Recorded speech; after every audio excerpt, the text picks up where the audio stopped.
नमस्कार साथियों, हमारे YouTube channel RN career point पर आपका स्वागत है।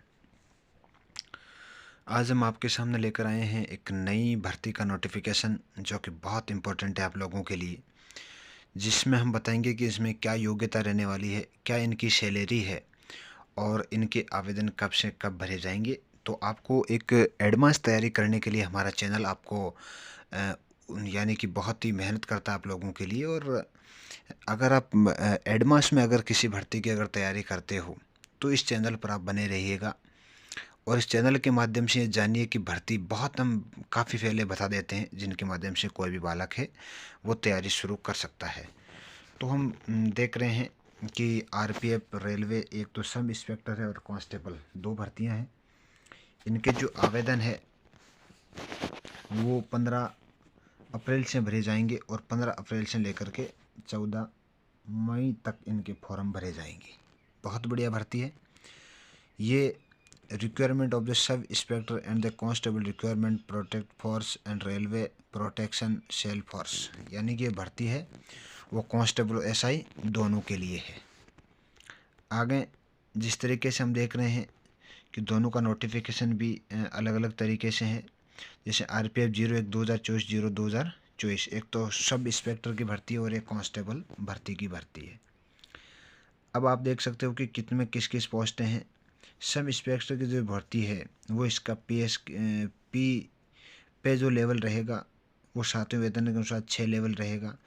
और इनका जो एजुकेशन क्वालिफिकेशन रहेगा सब इंस्पेक्टर ग्रेजुएशन, यानी कि अगर कोई भी अगर किया हुआ है तो वो आवेदन कर सकता है। आवेदन की तारीख भी हम लोगों ने बताई है कि आवेदन की तारीख 15 अप्रैल से 14 मई तक है। इनके अलावा जो इनकी सैलरी है वो 35,400 रुपये बेसिक रहेगी, यानी कि ये कुछ जुड़ा करके ये 50,000 के लगभग पहुंच जाती है। और इनकी जो उम्र है वो 20 से लेकर के 28 वर्ष तक होगी। अब इनके अलावा जो वैकेंसी है कुल 452 पद है, कुल मिलाकर के 452 पद एसआई इंस्पेक्टर के अंदर है। कांस्टेबल के अंदर कांस्टेबल है वो कोई भी बालक है वो 10वीं पास कर सकता है, 18 से लेकर के 28 वर्ष तक आवेदन कर सकता है। इसमें अगर मैं टोटल पोस्टों की अगर बात करूं तो 4,660 पोस्ट है। इनके अलावा जो ये देखो रिक्वायरमेंट सेल है वो क्या कहता है, नोटिफिकेशन नंबर भी दे रखे हैं। और इनके आवेदन 15 अप्रैल से शुरू हो जाएंगी। इनकी एज की जो गणना होगी वो ये होगी 1/7/2024। 1/7/2024 के बाद में कोई भी बालक है 18 से लेकर के 28 वर्ष और 20 से लेकर के 28 वर्ष तक वो आवेदन कर सकता है। Candidate should ensure the possess, यानी कि fulfil eligibility candidate of the prescribe in the post as on the closing date submit application, यानी कि अगर कोई योग्यता रखता है तो वो आवेदन इसके अंदर कर सकता है। तो योग्यता रखने वाला कोई भी बालक है वो यहाँ पर आवेदन कर सकता है। फिजिकल स्टैंडर्ड भी, यानी कि इसमें कांस्टेबल और चाहे दोनों के अंदर फिजिकल स्टैंडर्ड भी होगा। तो फिजिकल के अनुसार भी आप लोगों को फिजिकल की भी अच्छी तैयारी करनी है और फिजिकल के पहला एग्ज़ाम होगा और उसके बाद में फिजिकल होगा। उसके बाद में रिजर्वेशन, जैसे SC ST PWD है उनका रिजर्वेशन भी उस हिसाब से रखा गया है। रिजर्वेशन जो वुमेन के लिए 15% पोस्ट है, यानी कि 15% जो पोस्ट है वो वुमेन के लिए है और बाकी मेन के लिए है। Reservation SC ST OBC EWS candidate, यानी कि further information reference to detail of CEN2 published on the official website, यानी कि ऑफिशियल वेबसाइट पर आपको इनको सूचना दी जाएगी।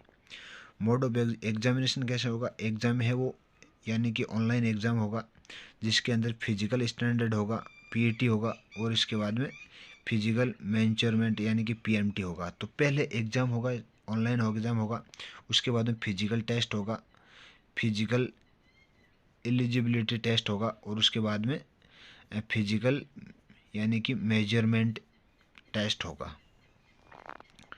अगला है कैंडिडेट कम्युनिटी कैंडिडेट, यानी कि अगर कोई भी छात्र अगर फॉर्म भरना चाहता है जो SC ST का नहीं है और उसके अलावा जितने भी है उनके लिए 500 रुपये का आवेदन शुल्क है। कोई भी अगर candidate SC ST ex serviceman है तो उनके लिए 250 रुपये आवेदन शुल्क रखा गया है।